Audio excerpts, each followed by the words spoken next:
Hey everybody, do I look classy with a blanket half on me?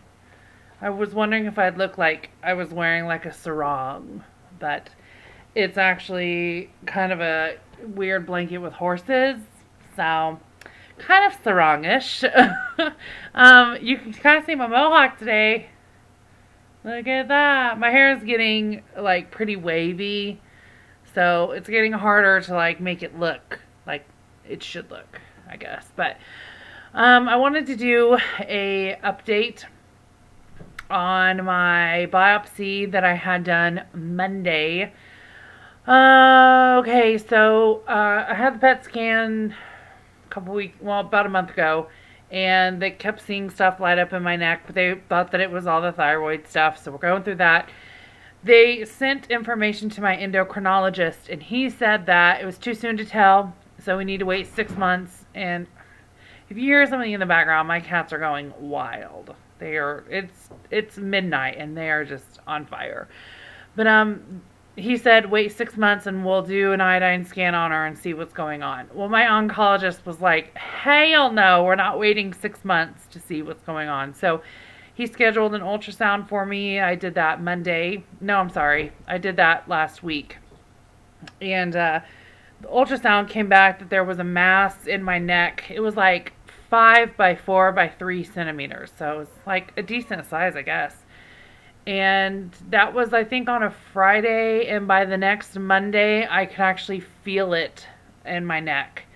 And it was a little scary because it felt exactly like the lump that I had initially a year ago when this whole thing started. So they said they found the mass and we're going to get a biopsy. So I said, okay. So I had my biopsy Monday. And last week was so freaking intense. Like Tuesday, my grandmother died. And we had to go down for her funeral and all that stuff, which is the first time most of my family has seen me without my long hair and with this hair. So that was interesting. And I didn't wear a mohawk to my grandmother's funeral. I tried to like part it and like kind of sweep it over. It did not work very well, but I tried. But a lot of people are asking how it's going, and I told them, the news and what was going on. So my mom, my poor mother, she is so much like, she wants to have an answer for everything, and she always tries to kind of talk herself into it not being that bad.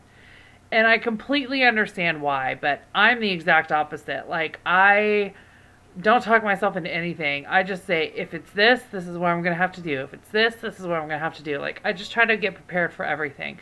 Because I have learned to become, I don't know. But I have, Drago, he's nuts. I have just learned that surprises can come out of nowhere. That's why they're a surprise, and to expect it and to just move on. But she's like, well, in this scan, they saw this, and it could have been this, but it turned out to be that, and at this point, it was this. Like, she's just so intense in it, and I'm just like, Mom, we'll just see what it is.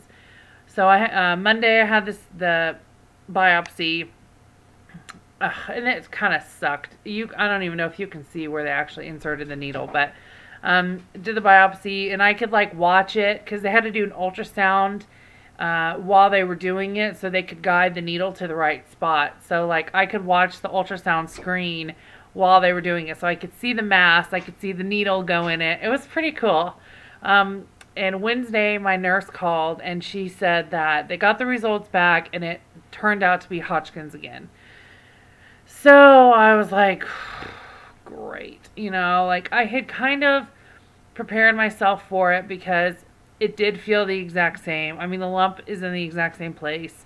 So I was kind of already getting used to it. And, I mean, I still had some crocodile tears. I'm not going to lie. The worst part was telling my husband. That was the toughest. And I realized the only time I cry is when I usually talk about my family or my husband. I got a stray hair coming somewhere. I don't know where it's at, but...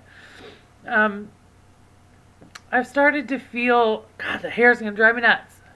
Okay, it might be out. I've started to feel really guilty lately, for putting him through all this stuff, and like, he never will say anything to make me feel bad or to make me feel like I'm putting him through hell. He would never say anything like that, and he doesn't, but I've just been feeling really guilty lately because he works so hard. And, I was let go from my job 2 months into chemo. And so he's the only one working. And, we have all this stuff going on. And, it's just like, he didn't deserve to get married and then spend his whole first year with a sick wife, And now our anniversary's in 2 weeks. So I'll be going through chemo and stuff then again, probably. It's just like, well, he didn't deserve any of that. He didn't. And I've just been feeling really guilty lately about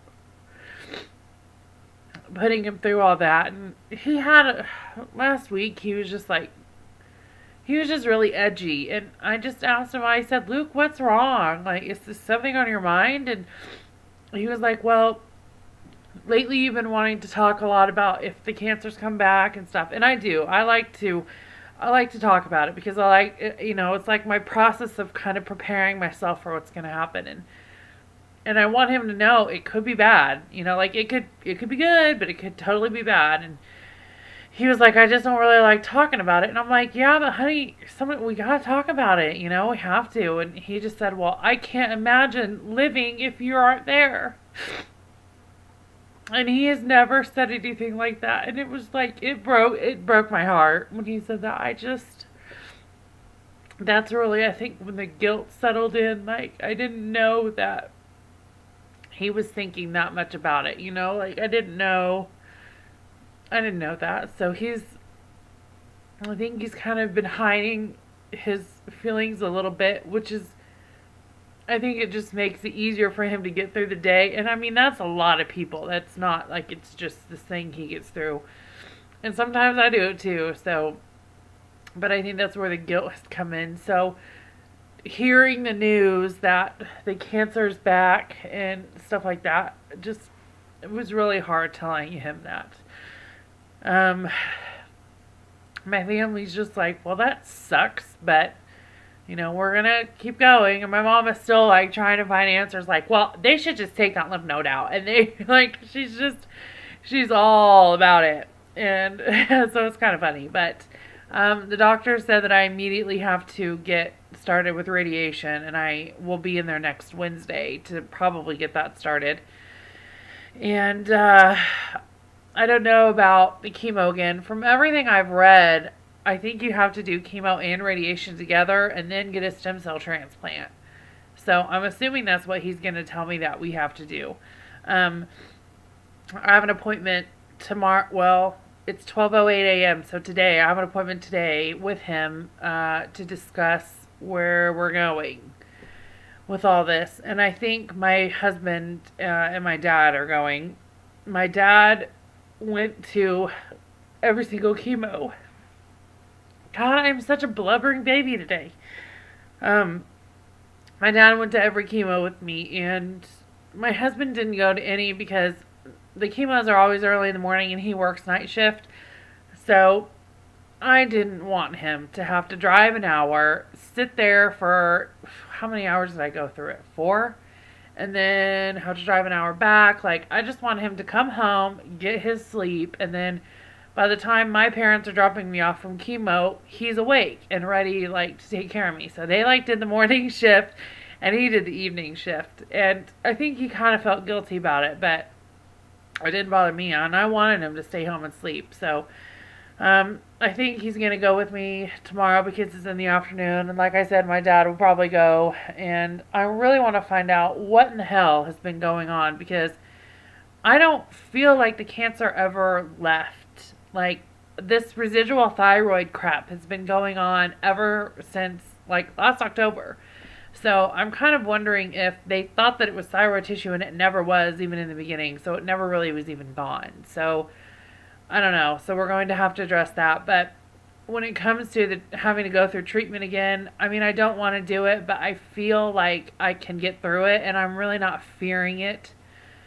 That might change a little bit, but I know that now I know what I can do to make it better. This time, now my husband and I are following a pretty structured organic diet. So I feel like going through chemo with a really good organic diet and supplements can only make it better. So, and then before I did not do that at all. Like before I was just eating what sounded good to me at the moment, and it was almost always like hamburger helper and hot dogs. Like I wanted to eat that all the time. So I feel like diet wise I'll do a lot better this time. Plus my thyroid has been regulated better, so I won't be so hypothyroid going through it like I was the first time. So I think that will definitely help. But I told my husband, I'm going to do anything that I can to get through this. I'm not going to give up, and I'm not going to, and I don't want to say give up because I know some people just choose not to go through treatment, and I completely respect that too, but I'm not going to do that. And so I told him, I was like, I will put myself through whatever I have to do in order to get through this, because that's me. That's just what I want to do. So I know that he feels better about that, but it's been tough. I'll tell you what, it's been tough, but I just gotta do it. I'm gonna lose my sweet mohawk, which is getting really good. I'm gonna lose that. I'll lose my pubes, but that's okay, whatever. But other than that, that's what's going on, and there's a couple things that I have been doing, little side projects, which I love. I'm a side project person. I love side projects, but I will keep you guys updated on what the oncologist says tomorrow, and we'll see what we have to do after that. Sucks, but such is life. So I hope to talk to you guys soon. Thank you for your comments and stuff on the other videos. They were so sweet, and I really liked reading them. It made my day. So hopefully you guys keep commenting and we can have little discussions back and forth. And if you are someone that's watching this and is going through cancer, even if it's not, Hodgkin's, which is what I have, please feel free to share your story. I love watching those. So please feel free to share and comment and network a little bit around here. That would be really cool. So we'll talk to you guys soon. Take care. Bye.